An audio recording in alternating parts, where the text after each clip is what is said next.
Parfois, on est la cause de notre propre malheur. Aujourd'hui, je vais vous raconter comment j'ai perdu mon fiancé par mes propres erreurs. Écoutez cette histoire jusqu'à la fin, cela peut vous éviter de commettre les mêmes erreurs ou un membre de votre famille ou même l'un de vos proches. Je me souviens encore, chaque fois, il m'appelait, la plupart du temps, je suis assise ou couchée sur mon lit, le téléphone à la main, nous causons, rions et sourions ensemble tout amoureux en appel vidéo. Ces mots s'affichent, empreints de douceur et de tendresse. Chaque message est une preuve de son amour, une promesse rassurante d'un avenir partagé malgré les kilomètres qui nous séparent. Malgré qu'il soit à l'étranger, loin de moi, son amour me parvient à travers des mots tendres. Il est l'homme parfait, attentionné, généreux, toujours prêt à me rappeler à quel point je compte pour lui. Même à distance, il prend soin de moi. Chaque mois, sans faute, il m'envoie une somme d'argent plus que suffisante pour couvrir mes besoins et même quelques caprices. Grâce à lui, je ne manque de rien. Avec lui, tout semble facile. Nos conversations nocturnes effacent la distance, me donnant l'illusion d'une proximité réconfortante. Il parle d'avenir, de mariage, d'une vie où je n'aurai jamais à m'inquiéter. Je ferme les yeux, m'imaginant déjà à ses côtés, partageant cette vie qu'il me promet si souvent. Mais au fond de moi, un doute subsiste. Je l'aime, du moins je le crois. Pourtant, un sentiment trouble mon esprit. Un secret que je garde jalousement, une ombre qui plane sur cette relation parfaite. Un autre homme occupe une place dans mon cœur. Ici, dans mon pays, une passion interdite s'épanouit en silence. Je secoue la tête, chassant cette pensée. Pour l'instant, je veux juste savourer ce moment, bercé par les mots tendres de Karim, mon fiancé, sans penser aux complications à venir. Un jeu dangereux. Le soleil décline à l'horizon, baignant la ville d'une lumière dorée. Dans une ruelle discrète, je descends précipitamment d'un taxi, jetant un regard rapide autour de moi. Lamine, mon autre copain m'attend déjà, adossé contre le mur d'un petit café. Lorsqu'il me voit, un sourire charmeur illumine son visage. « Tu es magnifique », murmure-t-il en m'attirant contre lui.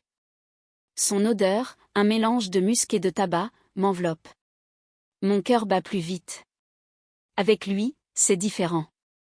Rien n'est planifié, rien n'est mesuré. Tout est intense, imprévisible, interdit. Nous nous retrouvons souvent, toujours à l'abri des regards curieux, dans des lieux où personne ne pourrait nous surprendre. Mais malgré nos précautions, un frisson d'adrénaline me traverse à chaque fois. Et si quelqu'un nous voyait? Et si Karim l'apprenait? Mais l'excitation du danger l'emporte toujours sur la raison. Tu penses à lui, demande soudain Lamine, un éclat de défi dans les yeux. Je secoue la tête, préférant me plonger dans l'instant. Je l'attire contre moi, savourant la chaleur de son corps. Avec lui, je ne pense plus aux conséquences. Pourtant, une part de moi sait que ce jeu a une fin. Je joue avec le feu, et tôt ou tard, je risque de me brûler. La nuit de la trahison. La fête bat son plein. La musique électrise l'atmosphère, résonnant à travers la grande salle bondée. Les lumières colorées dansent sur les murs, projetant des éclats vibrants sur les visages rieurs. L'alcool coule à flot, déliant les langues et enflammant les esprits. Lamine et moi sommes au centre de cette euphorie. Nos corps se rapprochent au rythme de la musique, emportés par la frénésie du moment. Nos regards s'accrochent, brûlants de désir. Un frisson me parcourt lorsque ses mains effleurent ma taille, son souffle chaud caressant ma peau. « Tu es à moi ce soir », murmure-t-il contre mon oreille. Je ris, grisé par l'ambiance, par la liberté illusoire que cette nuit semble m'offrir. Je ferme les yeux un instant, oubliant tout. Oubliant Karim, oubliant les conséquences. Puis, sans même y réfléchir, je cède à l'élan du moment. Nos lèvres se rejoignent dans un baiser ardent, sous les lumières tamisées, sous les regards indifférents des autres fêtards. Mais un regard, lui, n'est pas indifférent. Dans l'ombre, une silhouette observe. Un vieil ami de la famille de Karim. Son téléphone en main, il immortalise l'instant.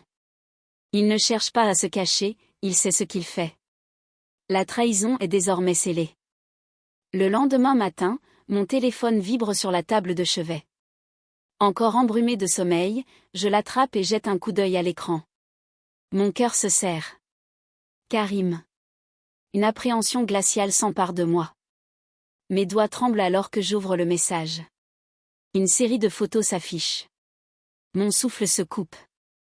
Moi, enlacé dans les bras de Lamine. Nos lèvres scellées dans un baiser. L'ivresse et l'insouciance de la veille s'effacent brutalement, laissant place à une terreur sourde. Un simple message accompagne les images. Pourquoi ? Un frisson me traverse. J'appuie frénétiquement sur le bouton d'appel, mais la sonnerie retentit dans le vide. Il ne répond pas. Karim, je t'en prie, laisse-moi t'expliquer. Ce n'est pas ce que tu crois. Je tape message après message, les envoyant les uns après les autres. Suppliant, implorant. Silence. Je contacte ses proches, essayant de les convaincre d'intercéder en ma faveur. Mais le verdict est sans appel. Karim ne veut plus rien entendre. Je le sens, je le sais, je l'ai perdu. Et cette fois, c'est irréversible. Les jours passent, les semaines s'étirent, et le vide s'installe. Mon téléphone ne vibre plus sous ces messages affectueux. Plus de mots doux, plus d'attention, plus de sécurité. Juste le silence assourdissant du regret. Lamine n'est plus qu'un souvenir flou, une illusion qui s'est dissipée avec le temps.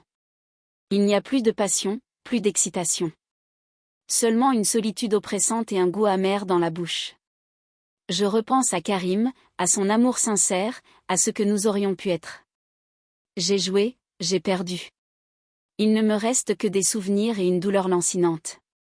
Si seulement je pouvais revenir en arrière. Mais il est trop tard. Merci de m'avoir écouté, et likez la vidéo et abonne-toi à la chaîne pour ne pas rater la prochaine. À bientôt.